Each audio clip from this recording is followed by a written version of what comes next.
Hey, how's it going, everybody? I don't know if you can hear him right now, but for the last 20 or so minutes, this crow has been... That's my impression of a crow. Don't judge me for it, please. That was the best I could do. I tried to think like Peter Pan. How does Peter Pan do the crow? Okay, I'm going to just stop right there. There's been this crow making that noise that I just tried to make for the last 20 minutes or so. And I'm trying to relax, I was trying to think, and every time I would start to think and get a really good thought going, the crow would interrupt it.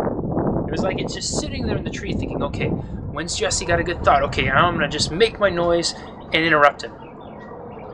And I really started to get kind of pissed off at this crow. I thought, wait, crow, how dare you? You know, I'm out here trying to think and you're going to be interrupting me? You couldn't think of a better place to make some noise or crow or caw or whatever the heck you're doing? You couldn't come up with a better spot? You had to do it right here?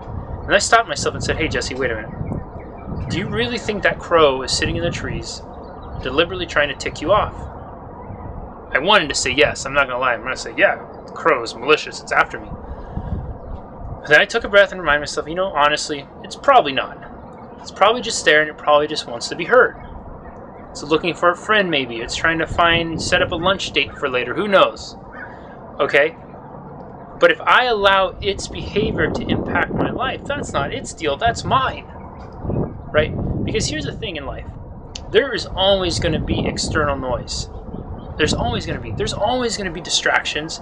There's always going to be birds chirping or crowing or I'm not going to do that anymore. I'm just going to spare you right now. Okay? But there's always going to be that noise. Right? There's always going to be distractions that are going to be there, and they're going to come by the truckloads to try to prevent you from figuring out what you need to figure out, from doing what you need to do. It's up to you to develop the skill to drown out the noise. You know, or maybe don't even look at it as noise at all.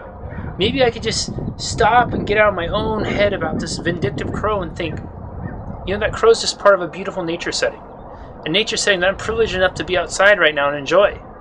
And so maybe instead of resenting it, I can embrace it. You know, so you have two choices with noise. You can embrace the noise, or you can just drown it out. Allow it to all fade away. There it is. Did you hear it? There was the crow. Allow it to all fade away. And just, again, focus on what's in here and what's in here. Because life will be full of noise. It's an inevitable part of it. But when the noise is there, it's up to you how you deal with it. Are you going to get pissed off at the crow? Or are you just going to embrace it as part of nature? And be grateful for that. Drown out the noise. And then just connect to you. Because when you connect to yourself, that's where you can really, really arrive at the cool things, right? The good thoughts, the profound thoughts, the more connected feelings. We can never be present if we're always allowing the noise to interfere with our life. Drown out the noise. Turn it into something else. You'll be able to be more present. You're going to be happier. You're going to be more fulfilled. Your overall quality of life will improve dramatically. Drown out the noise. Become more present. I'll talk to you all soon.